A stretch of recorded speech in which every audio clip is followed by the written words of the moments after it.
Anuman dubbadhesi isumatummoo dhugaadha. Ani yoo ta'e immoo yoo kamteesi akka dhiiraatti jiraadhaa turu sun intala durbaatu waan ta'eef hundumaa isaa gadi gannaquun kun faayidaa hin qabu. Borisuma waraabamee Muzammil qoy waa wayii gaafachuu barbaada. Laal qoftu akka gaafa bakka saniin si baafnetti anaaf Muzammil arrabsamaa jirra. Ganama galgalatti arrabsamnaa hattu jedhanii 70,000 gaafattan intala Oromoo jedhanii koomanti jaatti kun ammoo 70,000 barreessan kun maafiyaa 70,000 maqaan moggaasan sii galee. Nuti garuu immoo agar beeynutti toluma si oollee bakka sanii si baafnetti beeyna malee si yookiin miidhaan nusirraan geennellee hin jiru ofirra quban qabnu nummoo yoo simiinee jiraannellee gaafa durallee dubbadhu siin jenne Oromootti baatee dubbattaa amma Oromoon shakkii akkamii keessa galanii akka waan nuti gartee waan biraa hunda sirratti raawwachiifne yookiin immoo nama biraa Arabuma sanuu miidhaa sirra geessiifne mallaa kanallee kijibnee osoo gartee Arabaan kafalin ufii kennaa nyaanne maqaa akkasii nu balleessaa waan jiraniif sanillee maaliif gabbaatee ati akka waan kana keessa quba qabdu nama gartee rakkina kana keessa darbee beekutti galata nuti oolle san maaliif hawaasa Oromoo kanatti dubbattee uummanni Oromoo kun kataftiisha ta'ee ittiin maqaa nu balleessan arrabsaa jiru kun nurraa akka dhaabatuuf maan dubbatanii kasin saniif si gaafachuuf turre malee nuti waan biraatu hin mul'isu malee. Ayyee ismi Ramza. Salaamu alaikum wa rahmatullah. Waalaikum salaam warahmatullah. Ofii inni eega gootan islaati cabsuu qabda wallaahi gizee baay'ee jechuudha amantanis amanuu baattanis koomeentiin keessan bakka isin seentan gizee akkana jiraate ijoolleen sila waa nyaattii jiraatte haguma amma haga maqaan kun akka waa hataniititti 700 maqaa moggaafaman silaa nyaatanii jiraatan akka tokko bakka namni gizee tokko faa danda'a nama godhata gizee lama faa danda'a nama godhata torban tokko hin ta'a. Kuma deemi hunda jiramni koppiin godhee kana ergaa oola. Midhatii nagaan baate wanni hunduu hiikame bakka affituun naantu ni galee ijoolleen silaa birrii agasuyyuu nyaatte atilee sila arrafamuun silaa saqqalamtadhe 27 hours sila arrasitaniyyuu namanti hin jiru. Nyaata balleessaa dhugda yookiin nyaattanii yookiin waa godhatanii wanni ittiin maqaa ittiin balleessee kana silaa itti fayyadamtanii faayidaa irraa argattanii uummanni kunillee akkana silaa maqaa isin balleessallee garaa nama hin nyaatu. Kuma mucatiin nama jiru hin duune isii tokko faragaa isin bahuu qaba jedhee yaadaa quufturtillee uummata kanatti himi. Haga tokko ijoolleen sun gaafa nuti qaamaan sin bira hin jirre qaamaan ijoollee kanatti bira ture. Fedhan haa nyaatanii fedhan haa dhiisanii haasaaniitillee birrii kan hin nyaanne. Naa uummata kanaaf ifa godhi ijoolleen lamaan kun bakka isaan deeman hundatti. Kuma 700 takkan fadhanuu bakka isaan barreessanii jechuudha. Warri usnaan jedhaa jirtanii silaa nyaatanii hin jettanii maqaa balleessanii garaa nama hin nyaatu. Annaa kaa dhugaa beekummoo quuftuudha. Quuftullee uummata kanatti haa himtu. Haga tokko qaamaan namni bira jiraataa ture isaan waan ta'eef yoo birrii kanallee nyaatan. Amma quuftu qoy Faaxumee qoy. Amma nuti agartee 5,000 atilleen agartee wanni ani beeku atis bakka tokkotti hin sobbe beeta wanni ani beeku 1,200 qofaa jette mushawarri ani beeku reala 1,200 qofaa jette 5,000 ergan keessa iyyuu guutuu natti hin baafne akaawuntii mattaa 5,000 isin maqaa itti nu baaftanii san amma sii guura faamiliin kiyyaa. Nuti garuu kasitti baafne agartee 5,000 osoo hin taane sanii olii garuu si wajjin rakkoo hin qabnu sanillee si gaafachuun feenu.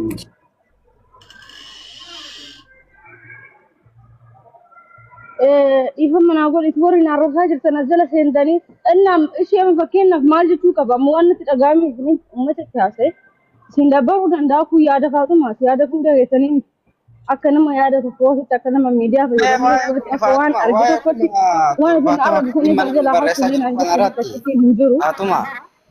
Hatuma lubbu qoyme namni 70 barreessaa jirtan kuni Muzammil gaafsanii miicettii tana qooftu tana mushawarri qarshii yaani 70 gaafatee jedhee dhugaa rabbii yoo dubbattan mucaan maal jedhe 70 isin akkatti amma zaamaa gootee barreessitan kanatti Araban narraa qabaa jedhe malee sana 70 irraa kafalaa hin jenne yoo isin ka isin barreessanii yoo gafa 20 jedhaniif akkana barreessitan nuun galle.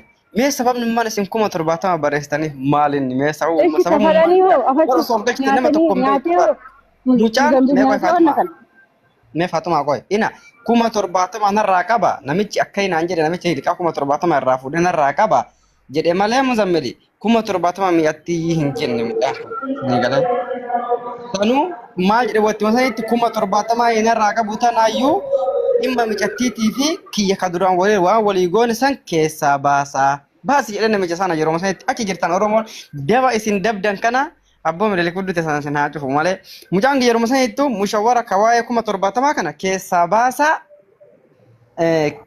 kiyyaaf keetii kana keessaa baasi 70,000 kana kawaayee mushawwara meeqaan fiddee jedheenii jedhe malee Hayyee shaddee takka carraa kenniti waan kana kaasa'uu danda'u uummata kanallee dhugaa uummata jirtullee takka qocarraa naa kennu. Wanna jirullee wanna ta'ellee wanna kafalamellee wanna baafamellee wanna sirraa'ellee wanna badellee ka beeku ka qaamaan jiru kunoo nama jiru nama du'ee miti kunoo nama jiru ragaa ba'uu dandeessi fiigale.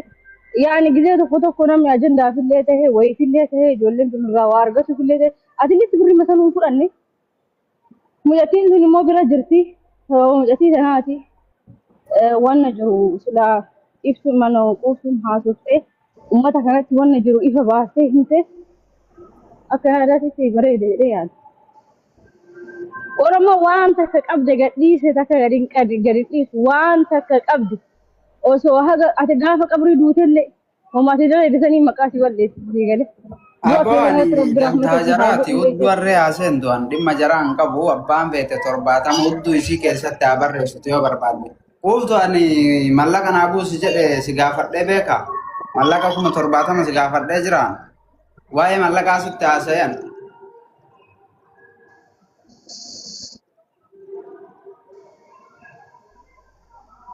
Yaa?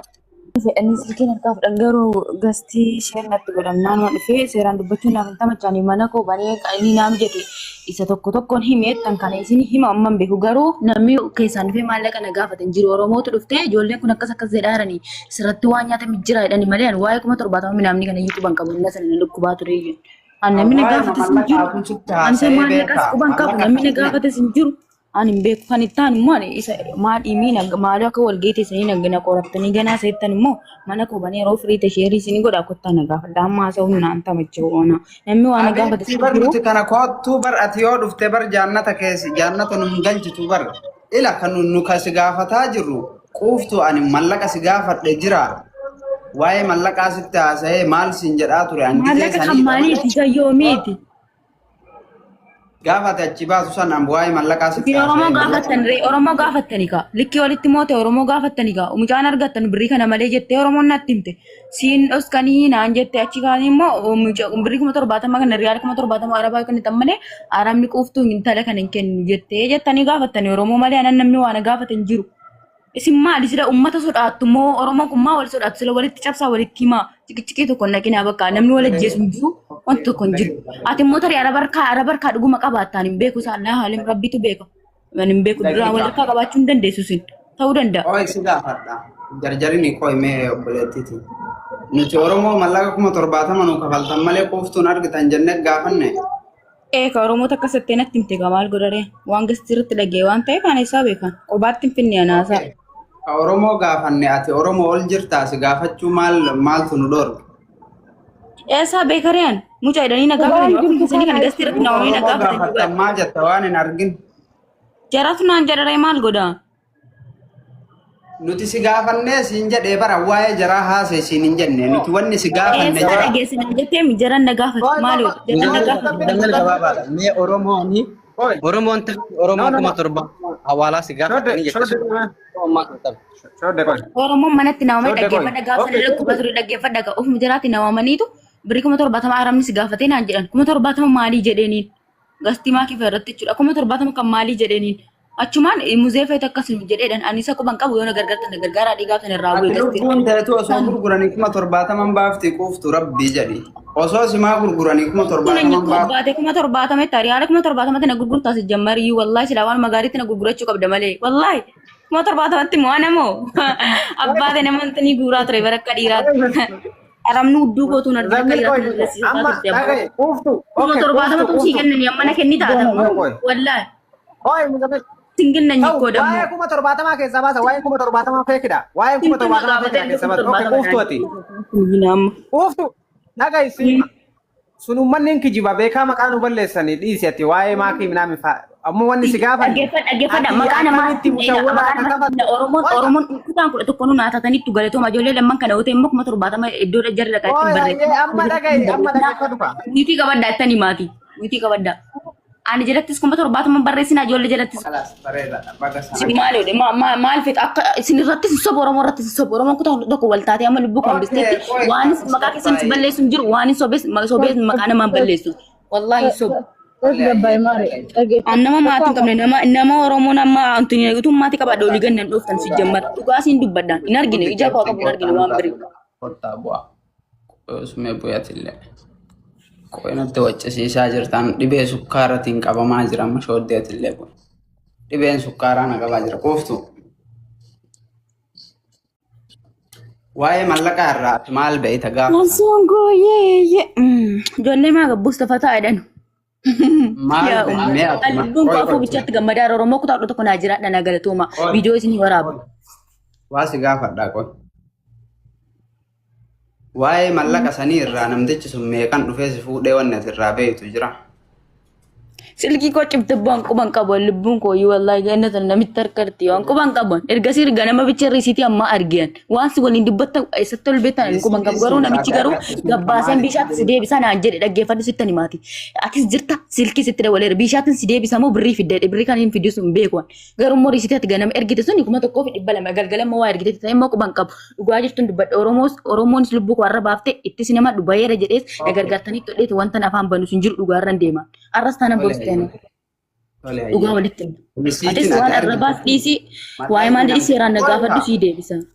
Ayyee tartiibaan si wal gaafanna. Mallayni an namichaa erge sun bakka meeqatti taree meeqan walii gallee achiisi fuunee mee wanni ati irraa beeytu jira atis qabrii qabdaanis qabrii qabaa walirran kennu laalamma dhugaa qofa haasoo nama maanatti galchitan qoya awoo mana olii gadi mana olii gadi noofina. Deebisaa akka duraasitti. Manni sirrii jira bar. Uummato entuni kana warningiinuun fidaan barreessinaati dhaabaal tokko yookiin immoo komentii cufi. Komentii cufi waan na barbaade na gaafadhu. Irraa wanti goote ilaalde. Akkasi dhiisaa kalaas tuqinaa ko. Sila mana achimaa olii gadoofti warri moodeetara. Mana wal bira kaayati dhiisa usmee wal bira kaayime mataa kana na dhukkubaa jira baranarra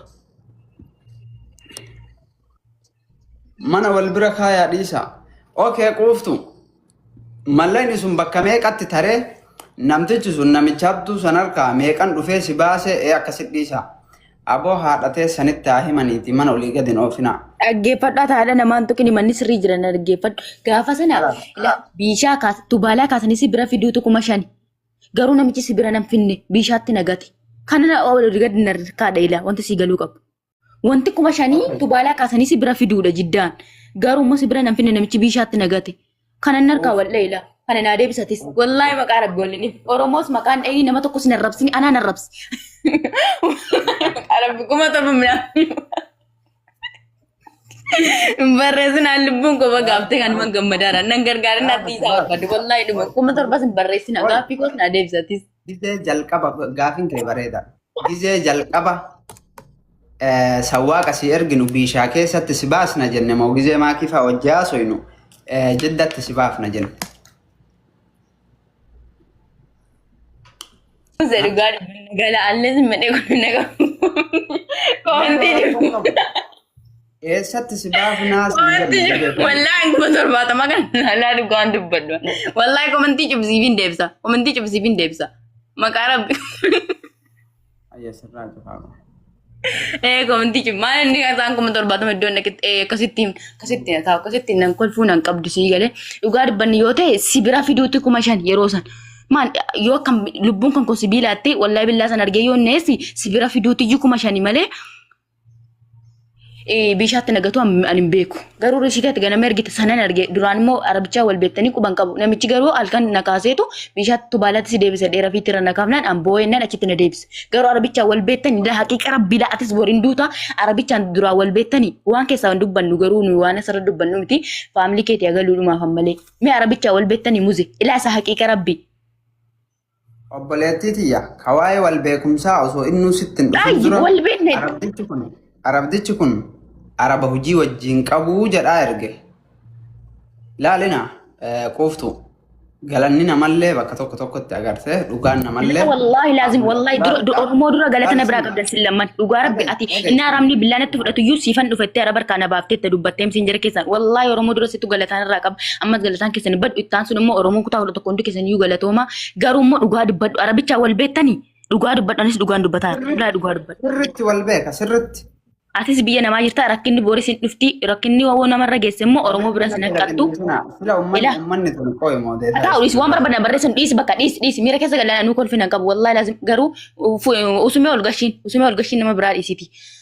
Usumeedhaa fi shoddee ol gashiin ittaan suudhaan immoo wallahi lazim laa ati arabichaa wal beektaa kana bichee dubbadhu Oromoodhaaf isa galuuti arabichaa wal beektaa.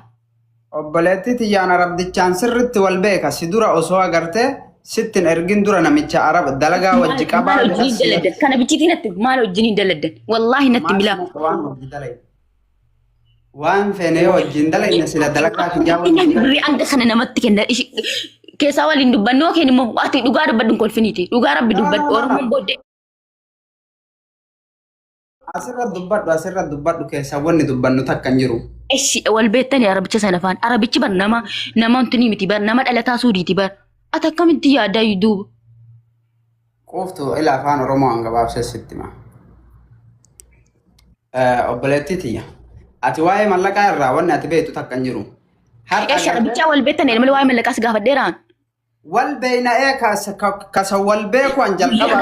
Wallahi guyyaa gaafa sana halkan boosan shoddee kana na wajjin rakkataa ture guyyaa sana shoddee kana ol deebisii wallahi galata guddaa na biraa qaba mucaan kun illee ati amma dhugaa isa dubbadhu wallahi arabichaa wal beektanii eessatti maallaqa sitti kennee biraa qaba silaafis immoo lubbuu kootiin qajartaa maallaqa duraa walii galtanii wajjin dalagaa turtanati maal jechuudha duuba. Anan mallee quuftuu yoo mallaqa 70,000 fidin hin baasu namichi hin jenne 70,000 irraa qabaa jira bara sagalee kee shirnatti godhame malaatte birrii sana fidaa mucaa fudhadhaa ittee barate. Rabbiin sodaadhu garuu ati waa asiin hangaafanne Oromummaan jette malee. Dhagaye hima. Abeebti. Manna qinjaala. Dhagaye afaan Oromoo gabaabsinee walitti haasofna. Waan hin dhageen dubbadhaniif. Wallahi wal arrabsanii wal xiqqeessina malee wallahi.